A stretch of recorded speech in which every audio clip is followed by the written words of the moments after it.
Hello and welcome to the Transfigured Life. I'm your co-host, Father Jonathan Ivanoff, and you may notice that we're missing the other guy who shall go unnamed right now. No, I'll name him. Justin could not be with us tonight. He's fine. He's okay. Everything's good. I'm sure he's going to find a lot of ways to spend his lottery winnings. But other than that, we miss you, Justin. We hope you will be back soon. We've got a lot of stuff planned that we need you here for. So looking forward to seeing you again soon. With us is Cleave to Antiquity. And we are so happy to have you on it. We've been looking forward to this for quite some time. Welcome to the Transfigured Life. Good to have you. Yeah, thank you so much for having me on, Father. It's good to be here with you. Well, thank God. Thank God we were able to set that up. Now, I'd like to ask you, since some people may be seeing you and hearing about you for the first time here on the Transfigured Life, you've got quite a story to tell. So let me ask you if you can give us a little bit of an introduction as to your show and your path and journey. Sure. So I was a non-denominational Protestant pastor. I worked in apologetics, so went on various different shows. Gavin Ortland's program I was on a couple of times, Redeem Zoomer, so on and so forth. I was on Ruslan, a different podcasts and things like this. Over time, I began to realize that Orthodoxy was the truth, and now my channel is mostly dedicated to I do priest interviews. If I'm, if it's ever like any kind of theological subject, I make sure to have a priest on, that kind of thing. But I also do Roman Catholic news reporting and news updates and things like this. So that's kind of the direction of the channel now. Less so teaching, more so reporting on news and priest interviews. It's kind of the theme here. Or we might do like some kind of reaction type thing. And to our viewers, we're going to pin a link to Cleave to Antiquity when this show is over. And some other things will be on there, so stay tuned for more. Now, you're in a pretty interesting position right now because you have become a catechumen in the Orthodox Church, and this is your first Lent as a catechumen. So tell us, what is Orthodox Lent like for you, having never gone through this before? What are your impressions and your thoughts on this time of the year? Well, I think obviously the diet is different. That would be the obvious thing. I think maybe just being prepared for spiritual warfare and keeping your head above water is about 75% of the battle, I think, during the season. I have friends that began inquiring at the same time as me, and some of them are really struggling during this time. So I don't know. I'm trying to have people avoid criticizing others too much, especially your Orthodox brothers and sisters. You should pray for them and avoid conflict as much as you can. I don't know, it's just kind of it seems to be the focus needs to be on like reconciliation and prayer during the season. That's kind of that should always be the focus. But I feel like if that's not the focus, it's a recipe for disaster, and some pretty crazy things can happen. Because I see a lot of tempers flaring up, across, especially online. Online is can be hectic, but you see tempers flaring up. I think trying to avoid the drama. That's a good way to put it. Listen, let me ask you a question, because right now I've got 16 catechumens, and we've had a steady stream, like most parishes have talked about and have known about and are thanking God for the last 3-4 years. But I've got 16 right now. And one of the things I've always told my catechumens, I told this when they were in choirs, I told them when they were enrolled as catechumens, I told them when they were received as Orthodox. I've said to them that they're entering into spiritual warfare. It's interesting to me that you just mentioned that. And I said to them, doing what you're doing, entering into the catechumenate, pursuing the faith and wanting to take it seriously and all that, this is very God-pleasing. But it's not going to be pleasing to the deceiver, to Satan, to his minions. And he's going to try everything he can do to muck up the works for you especially during Lent, because this is an intense time for spiritual warfare. Have you found that to be true, or have you seen that in others? Oh, absolutely. Yeah. spiritual warfare during Lent specifically. Yeah, I would. I mean, absolutely. I mean, sometimes just odd things happen. For me, right at the beginning of Lent, my entire master bedroom flooded. So, so I mean, Wow. it happened coincidentally. I mean, there are no coincidences, but it happened also right before I made the announcement video of of my intention to journey into Orthodoxy. So it's just one of those things. It's like, okay, you know, all right, well, glory to God. I got to be learning something through this. Necessary for my salvation is how I try to look at it. But yeah, I do notice that. I notice, like I said, the tempers flare up. But I think going into the season, you recognize that, I'd made a post before we entered into Lent, and I on X, and I said something along the lines of, "The demons will try to get you to hate your brothers. Don't let them win." Yeah. This has to be a season for forgiveness, for prayer, for not focusing on self, not trying to gratify your flesh by taking it out on others. And I think that's a struggle for a lot of people, especially men. I mean, women included. I mean, sometimes they could be catty and things like this.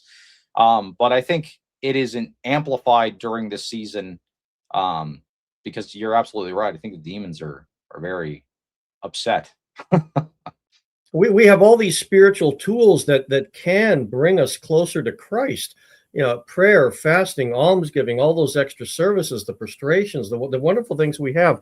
And certainly, if they're used the right way, they can bring us closer to Christ. And so, as much as those tools we use to do that, the demons have their tools that they use to try and do the exact opposite. So this is something we'll explore a little bit more in our podcast. Let me turn our attention to what we wanted to talk to about. You said earlier in your introduction that you follow news from the Roman Catholic Church and you comment on it and things like that. I think a lot of people in Orthodoxy, my impression, I could be wrong, but I think a lot of people in Orthodoxy don't really pay much attention to the news coming from the Roman Catholic Church. We might hear about this pope or that pope or whatever's going on. And so consequently, we don't know what's going on. So you follow the news coming out of the Roman Catholic Church. I know that EWTN is one of their big official news sources right now. I know that the U.S. Conference of Catholic Bishops has their own outlet. Tell me what's out there and tell me what you're seeing and what you're finding. Let's start with sort of that general and then we'll go to the specifics.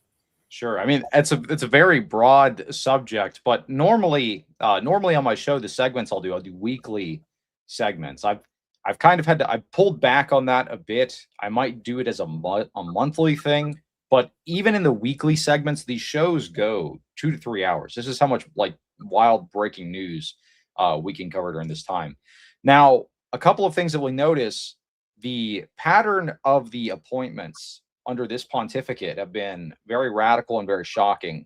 The individuals who are being appointed to these high-level positions, to the cardinalate, to the new archbishops, the heads of dicasteries, every single appointment, just about over the last, I've been doing this show, I think that segment of the show, maybe 3 or 4 months, each of these appointments have been people who are more open to inclusive ideology, I guess we can put it that way. I don't want to get the stream taken down, but people of a certain inclination, they're more open to welcoming them and affirming them within the church, right? So now, let's clarify what we're talking about. Them, who is the them that they're willing to bring in and include and affirm? People in LGBT relationships. Okay. So affirming the sin is what it seems like. So it's numbers of people who push for the same-sex blessings, which we actually see across the board now, but we see it there was a segment that I did not that long ago in I think it was Belgium. There were, I think it was something along the lines of 12 dioceses or something along these lines that are doing same-sex blessings of people that appear to be in in a wedding gown, things like this. They're doing the celebration afterwards. They're throwing the rice, but they're saying it's not a marriage. They're doing blessings of this. And this is going on in the Roman Catholic Church. The people who are being appointed to these high-level positions want to see more of that, or they have other very strange ideologies. For instance, one of the people that was promoted to the dicastery for bishops, she was the first woman to ever head a dicastery. Initially, I reported on this a year ago when she was appointed to head the dicastery for the religious life. And she was over male monastics. She's over, this is, a woman over male monastics, over nuns, so on and so forth. So that was obviously very radical. She was the first woman to ever be appointed to such a position. But now, not only is she heading that dicastery, she is now a part of the dicastery for bishops. So she is playing a pivotal role in the appointment of new bishops. Wow. So she's helping to appoint bishops, this nun. So, I mean, very, very shocking changes that happened. Her initial appointment was under the Francis pontificate. So this was, kind of a holdover, but this new appointment, this happened maybe a month ago. But not only are we seeing strange appointments, we're seeing, Roman Catholic universities are doing these like joint religious worship centers where they're doing services where they have QR codes. So like a Muslim could come in and they scan their QR code and they're worshiping, Allah or whatever. And then you have a Hindu that can come in and scan their QR code and, they can worship their gods, and they're all doing this in the same service. So, I mean, it's insanity, some of the stuff that we're seeing on the ground. Now, the other thing that we cover quite a bit, and something that is very, very common, especially amongst the German Roman Catholic churches, we'll see massive liturgical abuses. And I don't know if you can call them even abuses anymore because they're so common. This last week in the German Roman Catholic Church, they had a mass with a giant dead whale next to the altar. I saw this. I saw a photo of that. Yeah. I texted Justin. I was like, he's like, oh, this is going to be an interesting show. I want to be like, Father, you won't believe it. They had a dead whale next to the altar, So, but you see things like this. There was one that they did a week before that where they had a Harry Potter mass. For this last Christmas, they had I don't know if you saw the Nativity scandal where they had, so this was on German state TV. The German Catholic Church had a Jesus goo monster nativity where Jesus is laying in the hay and he looks like he's covered in slime and it's like pulsating, like he's like coming out of the hay. Just weird horror story stuff. And they had the audience all coordinated rainbow colors. So you're seeing this from the German Roman Catholics. And honestly, some people are speculating, and I don't think this is necessarily speculation, that there will very soon be a schism between the Germans and the rest of the Roman Catholic Church. I've heard that for several years now. Yeah, I've been hearing that. I have to share a story with you that based on what you just said, you might find very tame compared to this. When I was in seminary, and that was 40 years ago, one fellow that was there, he's a priest today, I asked him, how did you come into the Orthodox Church? Because he had come from a Roman Catholic background, and specifically from some sort of an order in which he was a brother. And he said, well, it was kind of a long journey, but there was that day when these people were coming to our church, and I knew that, and I asked them where they were from, and they were from this other place, and I knew there was a Roman Catholic church there. And so I asked them, why did you pass by that church to come all the way over here to our monastery? And the guy told him in so many words, well, Father, we were tolerating a lot of stuff there, but that day the nun was running up and down the aisle, banging the tambourine on her ass, saying, everybody, let's come praise the Lord. They said that was the last straw. And he said that was too much for us, and we had to come here to something more traditional. And I'm thinking to myself, that poor guy, if he's still alive, would probably die to see what's going on today, that these abuses, really liturgical abuses, that are driving people into our church and maybe some others, but certainly we're picking up a lot of them. Let me ask you this, because I think about this a lot.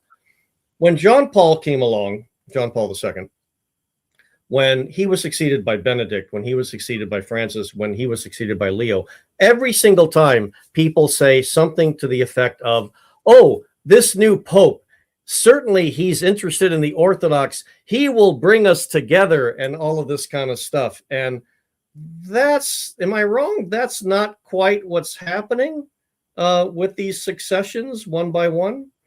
Certainly hasn't happened yet. Are you saying that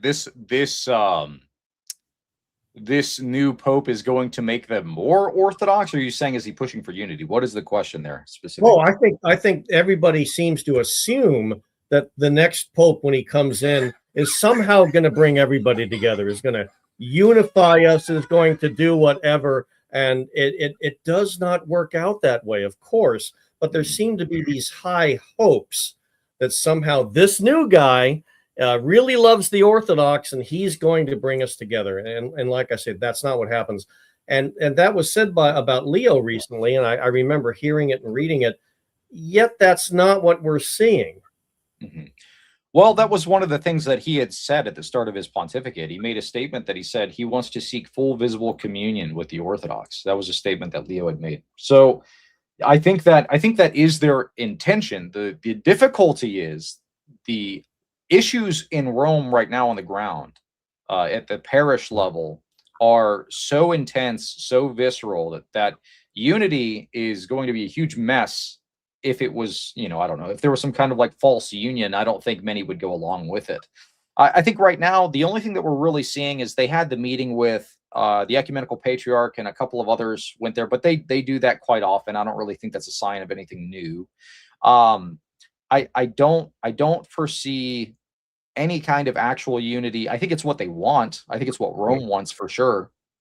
But they typically don't care too much about doctrinal differences as long as you bend the knee to the Pope. We saw this with the Nestorian groups that they welcomed back in. They allowed them to continue venerating Nestorius. They didn't make them change. They said as long as you don't affirm Nestorianism proper, you can continue to venerate Nestorius and honor him in the liturgy. I think. Yeah, I'm sorry. Go ahead. Oh, I was just gonna say they did the same thing with the Ordinariate, the Anglicans that came in. They allowed them to continue to venerate the Protestant kings. I think people have made the observation that they need us more than we need them. It really seems to be only the ecumenical patriarch that is pushing for this. I've heard so many bishops elsewhere say we're just not interested in this. Our viewers should note, Cleave just mentioned the recent meeting regarding Nicaea, in which the Pope and the ecumenical patriarch participated. There was an interesting thing that came out of that, an interesting observation I noted.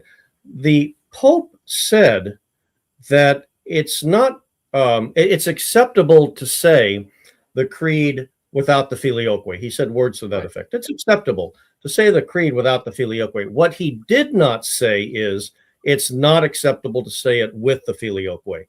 And there's a big difference between those two statements. And it's a safe thing for him to say because he already has all those Eastern Rite churches that don't say the filioque in their creed. So this is already happening in the Roman Catholic Church. And I'm sorry, you can call them whatever you want in Latin, sui something. They are not independent. They are under his thumb and they will do what Rome says. But Rome lets them do whatever they want to do. Because if they shut them down like they tried 150 years ago, they will become Orthodox, and they've threatened to do that. So anyway, I just wanted to make that observation. It's safe to say, well, you don't have to say the creed with the filioque. That's okay. But he didn't come down and say, but it is wrong to say it anyway. Well, it's interesting that you bring that up about these uniate groups and things like this, because there was a commission opened recently. This was this last week. Leo had announced a commission open to examine some of the canons that the Byzantine Roman Catholics follow. So they're going to be examining the way in which they apply canon law and also their liturgy. So we're going to see some of these liturgical reforms happen in the Eastern Roman Catholic world. And that's going to drive some of these uniates back into the Orthodox Church. As a matter of fact, there was recently, I forget his name, so forgive me, I just reached out to this person, but there was a priest that just left one of the Eastern Roman Catholic churches to become Orthodox. And, I was talking about maybe having him on my show or something, but we're seeing a lot of this type of, a lot of these people transitioning over to Orthodoxy. I'm seeing a lot of traditional Roman Catholics at my local parish coming. Mhm. And just a flood of them. I get people reaching out in my DMs that maybe watch the series or something, and they're like, yeah, it's getting bad. They confirm this stuff with me, and oftentimes a lot of them either they'll ask some questions about Orthodoxy, or sometimes they'll actually end up jumping over. So it's getting rough. I think the waters are rising. God is making it clear where the ark is, and I think people are clamoring to get aboard.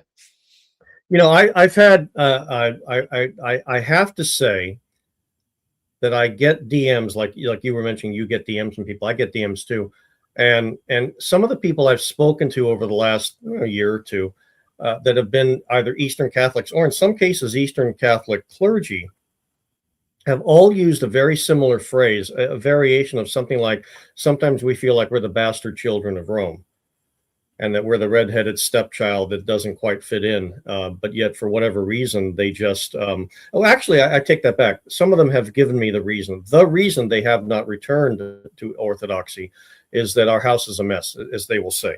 And it really, up until the Council of Crete, things were starting to look better. But now, because of Crete and its aftermath with Ukraine and so forth, they look at that and they go, we just can't come home quite yet. But who knows? Well, God has more spectacular plans in mind than we can possibly imagine. And so I guess we'll see what the future brings. Let me ask you this. We're talking about the Roman Catholic Church. What about the Protestant Church? I mean, that's a very broad spectrum of churches, of course. What's your take on news coming from the Protestant churches? What do you see over there? I mean, it's chaos, but I mean, it depends on which denomination we're talking about and what segment of news. If we're talking about in the apologetics world, I mean, I think most of the Protestant apologetics online is dead at this point. Nobody's really doing debates. What is the last major Protestant versus either Roman Catholic or Orthodox debate you've seen online? It's been months and months. Yeah. It's been quite some time. And I think we're going to continue to see that radio silence for quite some time. I mean, you might find some smaller channel, or maybe a channel that's sat at 10,000 subscribers for 5 years or something. They might go and do a debate or something. But we're not going to see figures like Westhoff, Gavin Ortland, any of the bigger name people doing these types of debates. I just don't think it's going to happen anymore. Well, I think that aside, Protestant apologetics aside, from the perspective of the churches, I mean, we just see absolute insanity. The LCMS, which was supposed to be the conservative bastion for the Lutherans, is just crumbling at the seams. I reported on the show, sometimes I'll include Protestant segments in the Catholic news segment. And a lot of news has been coming out of the LCMS lately. They have ordained rabbis, Jewish rabbis in their clergy roster. There was one of their one of their pastors that was a furry that was drawing personas for minors on Discord, all sorts of just crazy stuff. I mean, I don't usually report on abuse scandals and things like this on the show, because it's just, I don't know, that's dark, and I don't think my viewers would really want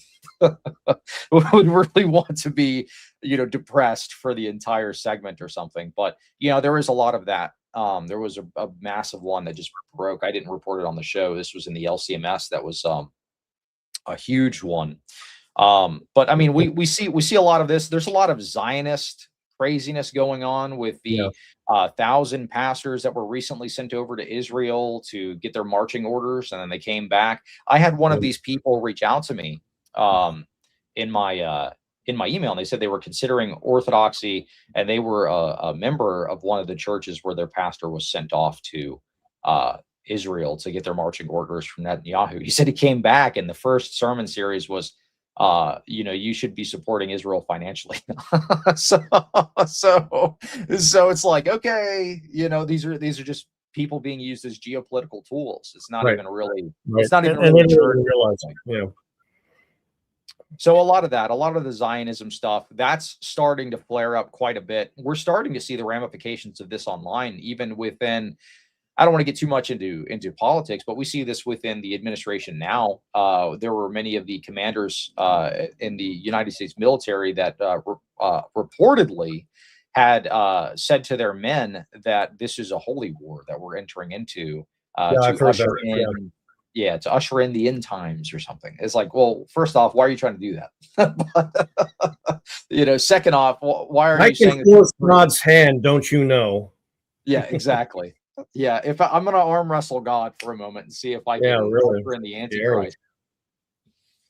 Lord of mercy. I've heard, yeah, I've heard some apologists online say they can't get some certain Protestants to come on their show anymore. That, like you mentioned, radio silence. That's kind of what they called it, and that's what we're seeing. And I've asked around, and of course, the triumphal answer, which may be the correct answer, is we're winning too many of the battles when we get into these debates with them. We've got some very, very experienced people on our side who, having come from those backgrounds, know how to interpolate it vis-a-vis orthodoxy and then argue against it. And their side doesn't quite seem to realize this.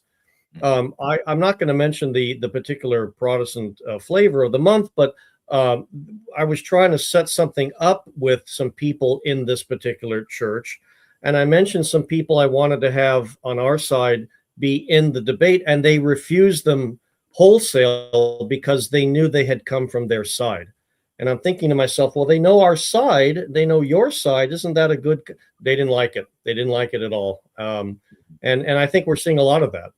So oh well. Yeah, well, I think the future of these discussions is really going to have to be, especially with the evangelicals and Protestants, it's going to have to be less debate because they're not going to want to debate. It's going to have to be more so seed planting charitable dialogue. For instance, I had Father Ron on the show. Was it yesterday? It might have been yesterday.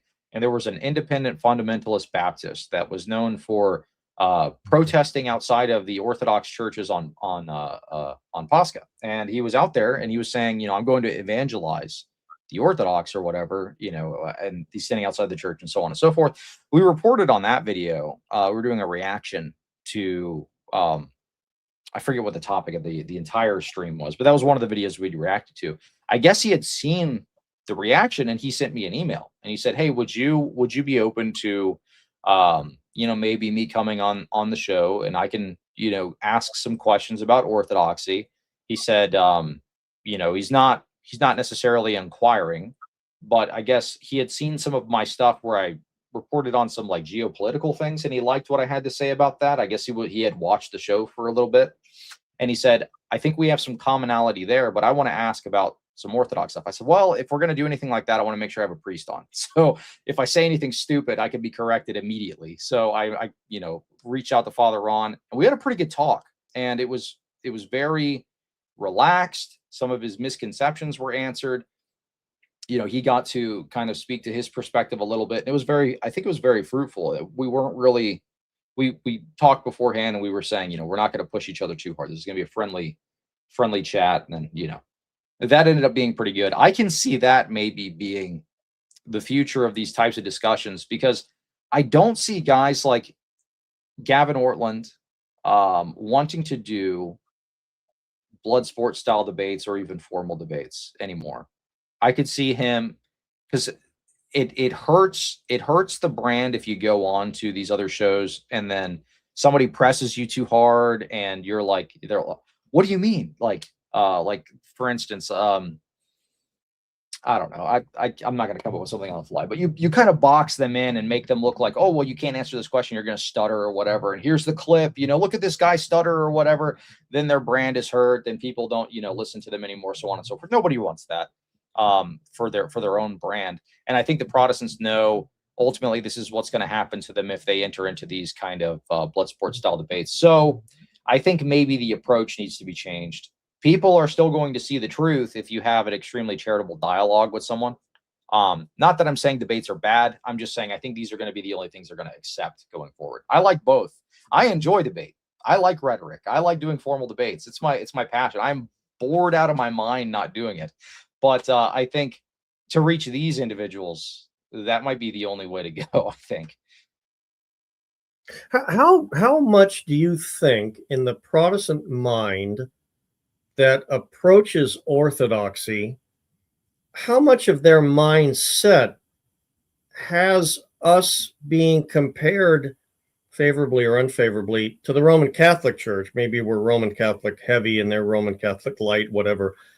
And how do you see that forming their thinking? Because once they find out what Orthodoxy really is, and that perception crumbles, they're left with a what is this really kind of attitude about Orthodoxy, because they think Roman Catholic, Eastern Orthodox, same thing, only more incense or whatever.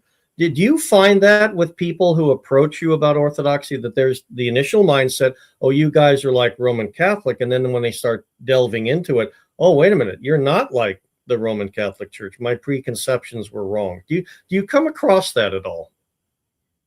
I think people are more informed now. Normally, I don't. I used to like that used to be how the discussion was framed for a lot of people, maybe 2018-ish, on platforms like Discord, which I no longer use. It's a weird place now. But 2018-ish, when these discussions were getting popular, I think that was the initial comparison. When I was ready to make my decision, it I mean, I had already come to the conclusion Roman Catholicism was false. And Orthodoxy is a different animal. But I think maybe having engaged in these types of dialogues already, I was kind of prepped for that. I think some people do approach it from that perspective, but I think those are more the low information voters typically, if that makes sense. A lot of the people that are at the point where they're reaching out to me in, like a DM or something, these are people that are just about ready to jump. They've been Mhm. thinking about it for maybe a year. They've been wrestling with this stuff. It's not people who just saw a video online and they're like, whoa, I've got this like burning desire to leave everything behind. It's people that have wrestled with it for about a year or so. So I think at that point, no, maybe initially when they don't know any better. I think it just depends on the individual. Sometimes you do get it, but those are typically more the low information voters. Do you think we're on the precipice of a tidal wave breaking forth in conversions and things like that? Everybody seems to think we are on the precipice of it. Some people would say, oh, look at that church, 200 catechumens and 100 catechumens and 70 or whatever. But where do you think we are with that? Oh, absolutely. I think it's undeniable. We're at the edge of a massive breakthrough. I think a lot of it has to do, honestly, with these online dialogues that have been happening and a lot of the apologetics content out there. But not only that, people are realizing the spiritual richness of Orthodoxy. You follow people like Father Spiridon Bailey, in his talks and things like this. I know a lot of Protestants that listening to his teachings about the saints, so on and so forth, it speaks to them, and they're like, this is what I've been searching for. Especially charismatics and things like this, Yeah. where they're very, they're focused on the gifts, but it's misdirected, and they're focused on these kind of experiences, but it's misdirected. Whereas we have the actual real operation of the Holy Spirit in the Orthodox Church, and the miracles described in the lives of the saints, so on and so forth, that are still occurring today. We still have icons streaming myrrh. We still have healings. We still have saints answering prayers and these miraculous occurrences happening. Not saying that that should be the reason for your conversion, but people who come up in these charismatic backgrounds, I think they realize this is the fulfillment of what maybe they had partially sought in charismaticism, but they realized that their system of thought was incorrect and their churches were not teaching correctly either. But yeah, I think that we're on the precipice. People in the Protestant world know this too. I mean, prior to me making the announcement video and all of these things, I was in group chats with the large Protestant content creators, and they knew this. And once I made that video, a lot of them were like, there you go, it's another one. How many more are we going to lose? Like that's kind of the mindset that the camp morale is very low on that side. But I think.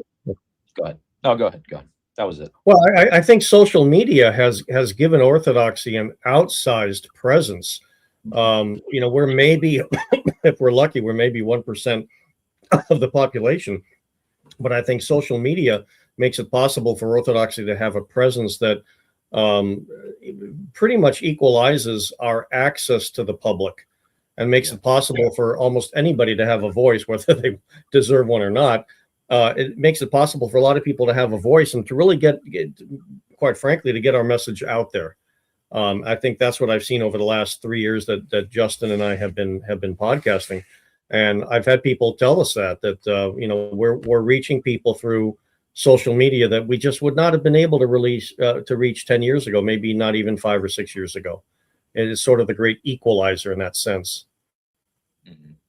Yeah, whether a lot of people who are podcasting should be is a different issue, but right.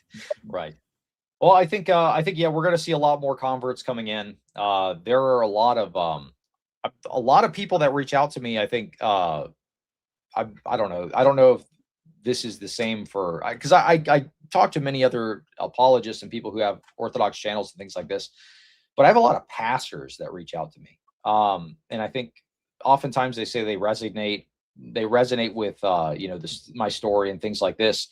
But a lot of pastors are realizing that Orthodoxy is the truth. I was thinking about this the other day. I almost feel like, because the numbers of these people that are coming into the church are staggering, and the numbers of people that are coming in, their former clergy, are staggering. And I'm not saying it should be like an instant transition or something along these lines, but I almost feel like there should be some kind of program to say, like, okay, we're going to put you in this like study track or something, and maybe present you with some resources for seminary at some point. I feel like that might be prudent, especially since we're coming. I mean, in my opinion, it's worthless, but we're experiencing a clergy crisis and things like this. I think the other end of that is there's this temptation to kind of shortcut things. We shouldn't do that. But I think maybe just having a program to point people in the right direction, maybe give them something to work towards. It doesn't have to be like a right now thing, but something to work towards, like, hey, you're going to go through the catechumenate. You're going to live the life of the church for, X amount of time. But during this time, you can study. During this time, you can do this. And you can communicate with these people, and they can help to develop you because they know that this was your background and this is the path that you would, want to go on. Because I talked to, Presbyterian ministers that are entering into the church. I talked to, other Protestant pastors that are, leaving their positions and coming into the Orthodox Church. And oftentimes when they're doing this, it's just, well, okay, well, I don't know what God has for me, but I'm just going. So, I mean, glory to God for that. But how beautiful would it be if there was some kind of program where it's saying, well, I don't know, maybe this takes, many, many, many years, but it's just something to get them pointed in the right direction and connected with some people that can help to mold them, give them the proper phronema, and then, move from there.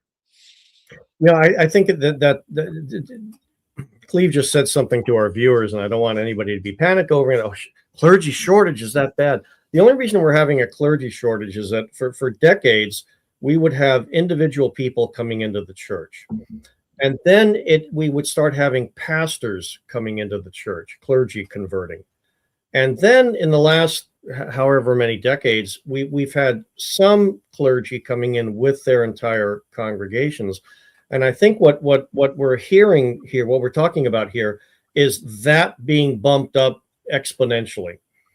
And if that were to happen, but part of the clergy shortage that we're experiencing is because of the growth we're experiencing, because of the need for churches that had 100 or 150 people that now have 250, and they still have one priest, and they need a second priest, or they need a couple deacons or something like that.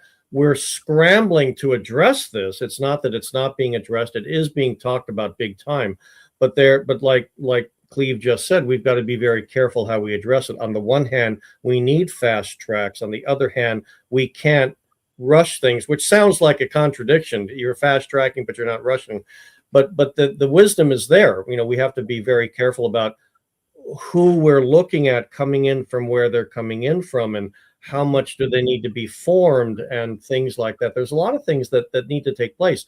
Hopefully we will be able to address this as the months and years go by in the future, with all these people coming in.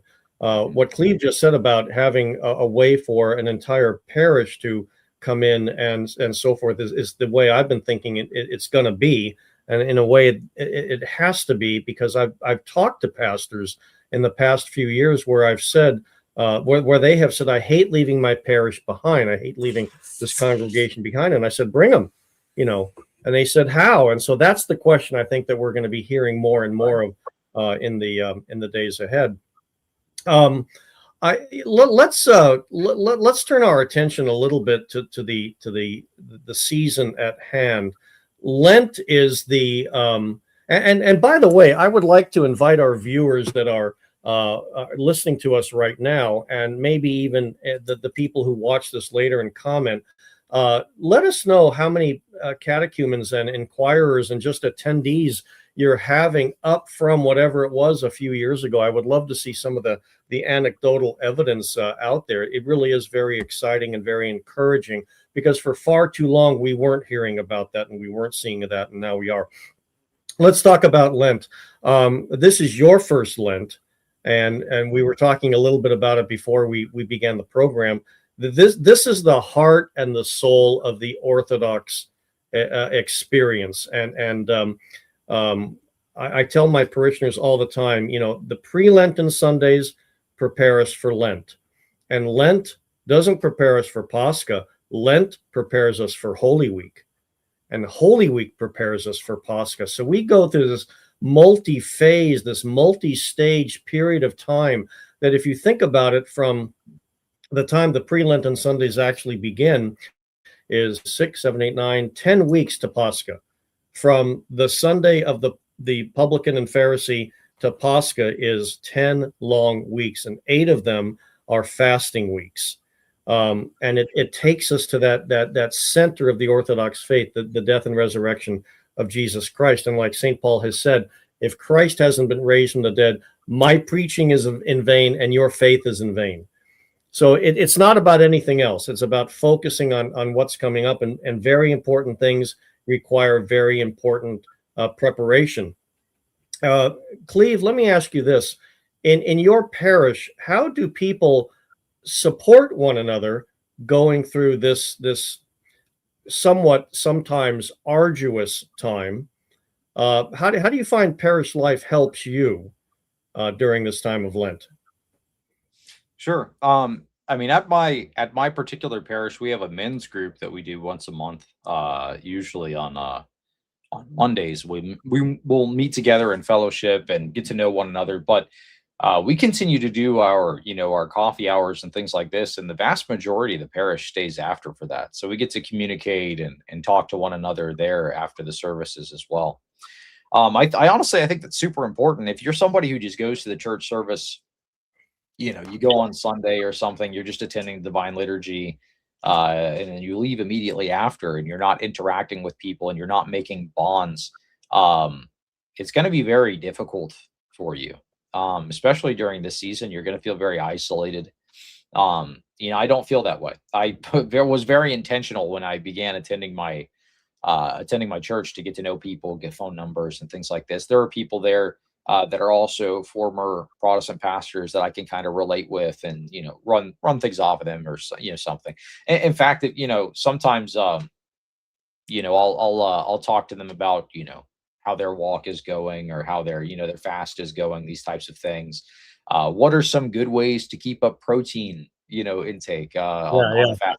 That's a big deal for me, because I do exercise, I do jujitsu, I do combat sports, these types of things. So I got to keep the physique up. So I get some recipes from my buddy who does he was a, I don't want to say he's a bodybuilder, but he was a fitness lifestyle kind of person. He was a personal trainer, that's what he was for a while. So I get some nutrition advice from him. But the thing that I'm trying to say is the life of the church is very important, and a big portion of that is getting to know people, making friendships, having relationships with people at your local parish, cradles, converts, having differing perspectives on things. And it's kind of jarring for me because a lot of these people, just being, an online personality, when I walked into my church for the first time, my priest said, "You're an online guy, aren't you? I've seen you." I'm like, "Oh, great." So Your reputation preceded you. Yeah, he's like, "Come sit with me at coffee hour." So we Wow. sat and spoke, and things like this. And it's still weird for me. I'll go to like coffee hour or something, and somebody will come up and they're like, "I've seen your show. You're Cleave to Antiquity." I'm like, "Okay, great." I'm like, "I hope this is a good thing, I hope you're a fan and not like, oh, I've seen your show. I hate your guts or something." I went to a conference one time, and I was there with Luigi, and a very nice man. I don't remember his name, but he was a nice man. His name started with an E. I'm terrible with names, but he had given me a gift. He had a laminated icon of Christ that he said he had gotten from the Holy Mountain, which I still have. And I was like, "Wow, thank you. He gave me this gift." And he turns over to Luigi and he says, "You blocked me on Twitter." This guy. So we just kind of like, "Oh, what do we do?" And they talked off to the side, and then they were fine and things like this. But I keep that in my mind. I'm like, you have to be very careful what you say online, because you never know, you're going to meet these people. And even though you don't know them, they know you. So I always try to be as nice as I can to people that I don't know. Obviously I fall short of that, but it's something that I keep in mind. I'm like, I don't want somebody random, coming to my parish and saying, "Oh, you're that guy that called me a dummy on social media," or something. So, Well, I have a question I want to ask you about, another question I want to ask you about Lent, but I want to put something out there that has shown up in the chat that is a very important and very critical question that we have to address. And I think we have to address it sooner and later. How much to get a Father John, Father Ron buddy cop movie made? I'm at that age. I'm going to be 69 come May 1st. So I don't know that I'm getting to the age where I can be in an action movie hero anymore. So my time may be limited on that. But thanks for the question, Jonathan. We really appreciate it. There you go. Well, it would have to be like a international crime movie, because Father Ron is Canadian, so he'd have to be. Oh, he is. Okay. Okay, we could probably do something up in the frozen north. So let me ask you this about Lent, because I love Lent. I think Orthodox Christians love Lent more than they love the Christmas season. They love it for different reasons, but we love Lent. What service are there services that during the Lenten period mean a lot to you in terms of your preparation and being getting centered in the faith and feeling like you can draw near to Christ and so forth? Is there anything during the Lenten period that you particularly look forward to? Anything during the Lenten period? I mean, I guess I won't know until I experience it, though.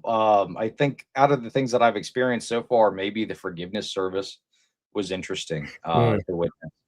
A lot of hugging.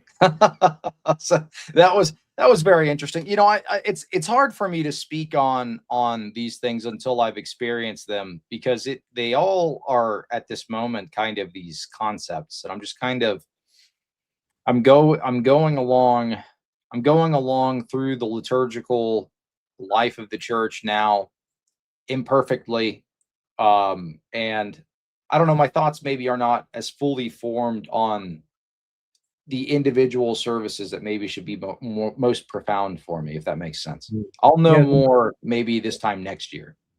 Have you been to a pre-sanctified liturgy yet? I mean, I've attended divine liturgies. I've attended Vesper services. That's about the extent of it. Okay. To our viewers watching right now, to those in the chat section, and to those who are going to be leaving comments when they see the video later on, Tell us what your favorite Lenten service is. For a lot of people, it's Forgiveness Sunday. For a lot of people, it's Pre-Sanctified. Some people are very endeared of the 4-part Akathist services Friday night. So let us know what your favorite Lenten services are. And if you have any questions right now, for those in the chat area, if you have any questions about this Lenten period, why we do things the way we do them, struggles that you have, please feel free to put those in the chat area, and we'll see if we can address them as we go through our conversation here. As I've said, Lent is really a very, very wonderful time of the year. Maybe one of the things we could talk about is at the beginning of Lent, the week before it began, I had a course for my inquirers and catechumens that I called the Lenten Survival Guide, because they had not been through it yet and they didn't know what to expect. They were asking me about how to fast. We had to talk about how to fast. We had to talk about the Lenten prayer of St. Ephrem that they were going to be seeing. We had to talk about the services that they had never seen before. So this was something that I enjoyed giving, that they enjoyed participating in. I'm reading over some of the chat comments right now. Jonathan has just sent us another one. I'm too old for this. Yeah, I'm probably a little bit too old for. Sometimes I think I'm a little bit too old for a lot of things at this point in time, and I've got grandchildren to chase around now, so I certainly understand that. My wife comes home from sitting with the kids, the grandkids, Wednesday and Thursday. I get them on Friday, and she's just exhausted. And I come home on Friday and I'm exhausted because I got a 1-year-old and a 3-year-old running around. But I wouldn't have it any other way. The pre-sanctified liturgies, I'm reading in some of the comments that some of you are very endeared of these services, and of course with good reason. They are really very beautiful and things that we look forward to, because they're only done during Lent. That's the only time we see a lot of these services. And a couple people are, I think if I'm reading the comments correctly, are asking about the rite of forgiveness. I wonder how many of you in the chat section, in the comment section, know what that is or attend it. If you don't know what it is and have never seen it before, the rite of forgiveness is something, rite of forgiveness, rite is R-I-T-E, not a constitutional rite. That's done at the end of a special service of forgiveness vespers. In some parishes, that might be held right after liturgy. In some parishes, it'll be held more toward the evening. But it is a service that liturgically inaugurates Lent, because we are transitioning from Sunday to Monday. Lent begins on Monday. And we end that service with a rite of forgiveness where, starting with whoever comes up to the priest, and they ask for mutual forgiveness. And then that person stands to the priest's right. And then the next person comes up, greets the priest, then greets that person. Then they stand to the right. And then it goes until you have a line that's 50, 100, 150, 250 people long. And in some churches, I heard just getting through the rite took 2 hours. So this is a wonderful thing that we do. And again, that's one of those things we only do once a year. A lot of people ask for questions like, well, why don't we do it when Advent begins? Why don't we do it here? Why don't we do it there? The church calls for it, and it began as a monastic practice. The church calls for it at this time of the year, because this time of the year is a time when the subjects, the topics of forgiveness, humility, the need to forgive, most importantly, are very, very much at the forefront of the lectionary, the things we hear during the services and the epistle, the gospel, and so forth. So it's a wonderful service. I hope those of you who have never been to it will get a chance to go to it sometime, well, at this point next year or sometime in the future. Cleave, any thoughts on Lent? I know this is your first Lent. I know you've never been through an Orthodox Lent before, but how does it strike you as different from anything else you've seen or experienced elsewhere? Well, I think it's a difference of well, I mean, at the basic level, it's a difference of practice, right? So getting used to the dietary restrictions, so on and so forth. I'm somebody who I'm used to the keto diet. So this is the polar opposite of that. This is all carbs, no meat, no cheese, so on and so forth. During this time period, it's like no fish is interesting as well. So I think the dietary change is different, but also I don't know, you're much more conscious and aware of your own sin, your own failings. I think your passions come up and they're kind of right front and center, and you're forced to kind of interact with your own uh spiritual shortcomings during this time period, and these things can often be exaggerated. This is what I hear from a lot of different people that we talk about, whatever we're going through, other inquirers, catechumens, and things like this at my local church. We'll talk back and forth, and a lot of people really struggle during this season. And I think especially the newer people, that's a recurring theme, is just a season of struggling, especially for newcomers, because they feel like maybe they're not as connected as they need to be. So I don't know. I've just been trying to talk to people more. Even when I don't feel like it, my social meter is depleted. I just try to reach out and communicate and check on people and this type of thing. So I don't know. I feel like it's, for me, this Lenten season is one step at a time. Hoping and praying that there aren't any major crises that pop up. As I said earlier, the room already flooded out, so we're we're working on that. But other than that, no other major crises with individuals in the church and things like this. And just trying to be there for people during this season, because I do feel like that is an issue with a lot of the youth or young adults in this particular generation, is a lot of them are disconnected. They didn't really learn how to socialize after high school. They were kind of forced to socialize with people when they were in high school. And then after they're out of it, they're just kind of like, how do I do this on my own if I'm not forced into a room with this person that, with people and forced to communicate? So people kind of lost that. And they'll become reclusive, or they'll, stay in their home, or they'll only socialize online, which is a huge mistake. So I think people really need that. If you're, I don't know, I would just like to encourage anybody, if you're watching this, reach out to people, be friendly to people. You never know what somebody's struggling with, especially during this season, especially if you don't feel like it. Be social. The person that you're speaking to might desperately need that bit of encouragement. Your priest might need encouragement. Maybe after the service, go up and tell your priest how you enjoyed the homily, or something that you learned from the homily, and say that was excellently delivered. Give them encouragement. Because I'm sure with the amount of catechumens and converts and inquirers and all of this, I'm sure our priests are very burned. This is Lent. I mean, they're doing services almost every day.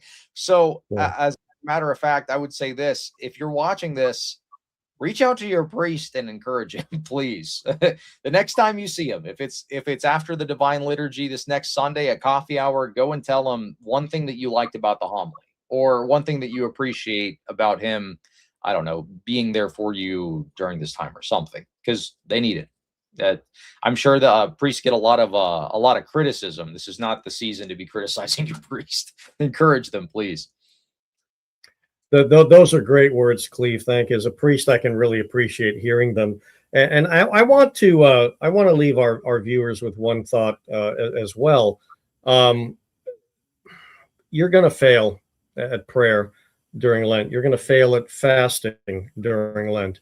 You're not going to attend as many services as you'd like to. You're going to not give as many alms as our church encourages you to do. We're going to fail at a lot of things.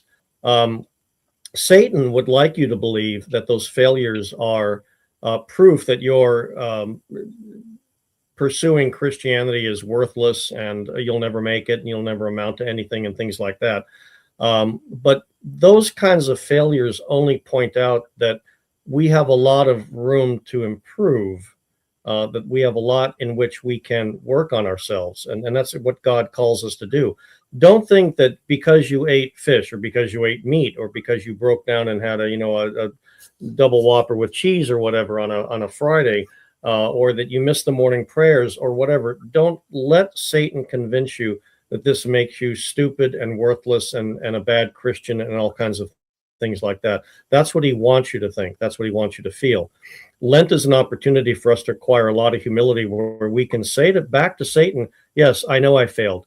And having failed, I'm going to get up, I'm going to pick up my cross, and I'm going to keep on walking toward the kingdom of heaven to which Christ invites me. Not you, Satan, but me, and I don't deserve it. So really don't worry about the imperfections. Work on them, surely, but don't worry about them. They don't mean anything other than you have room in your life in which you can make improvements. Work on those improvements. Work on drawing closer to Christ, because come Pascha, you don't want to be able to say, as I did very arrogantly one year, I remember as a youth, oh, I went through all of Lent and I never ate meat. So what? Right.